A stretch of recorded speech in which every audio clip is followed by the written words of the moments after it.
ودايما انصحك يا حبيبي ان انت تقارن نفسك بنفسك بالنسبه للبروجرس بالذات او التقدم. تقارن نفسك بنفسك. يعني ايه تقارن نفسك بنفسك؟ يعني انا في الامتحان ده جبت 30 من 50، بعيد اهي. طب في الامتحان اللي بعديه جبت 35، يبقى حلو ولا وحش؟ حلو، ممتاز، انا اتقدمت. فبالتالي دي تديني دفعه ان انا اواصل وما احبطش. دايما تقارن نفسك بنفسك في حته التقدم دي. ودايما بنقول يعني على مستوى تحقيق النجاح الدنيوي تقارن نفسك بنفسك وبتقدمك انت، وانا بتقدم ولا لا، وما تبصش لفوق. دايما اقول انه في واحد بيقول طب وانا ما فلان ده جايب في الانجليزي درجة نهائية، هو احسن مني؟ هو الحقيقة ان هو احسن منك، هو ده مش عيب، هو احسن منك في الانجليزي بس.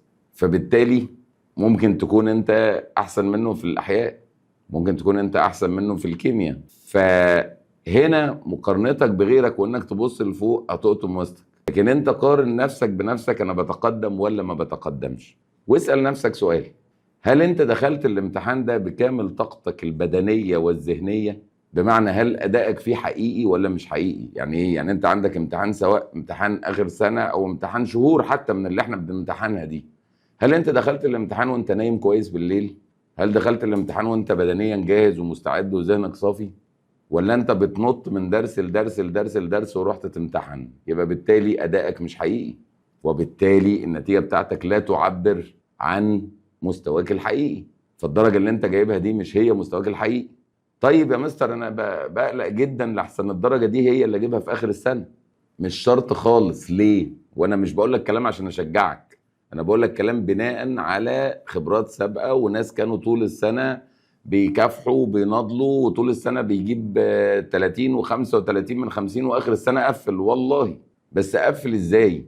زي ما قلت لك بيبدأ يكون ايجابي.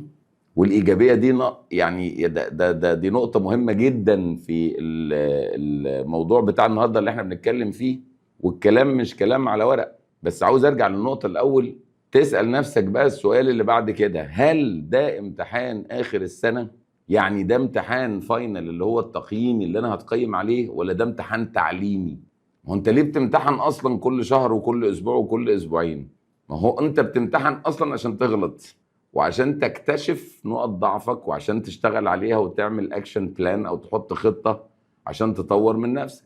فهذا الامتحان او هذه الدرجة ليست بالضرورة ان هي بتمثل ان ده مستواك، ولا تعكس ابدا ان انت عشان جبت كده دلوقتي يبقى هتجيب كده في اخر السنة. وده من شواهد قبل كده. فبالتالي انت ده الامتحان محطوط اصلا عشان تتعلم. وكل ما بتعمل براكتس اكتر، فيقول براكتس ميكس بيرفكت، كل ما تتدرب اكتر هتبدأ تتطور اكتر.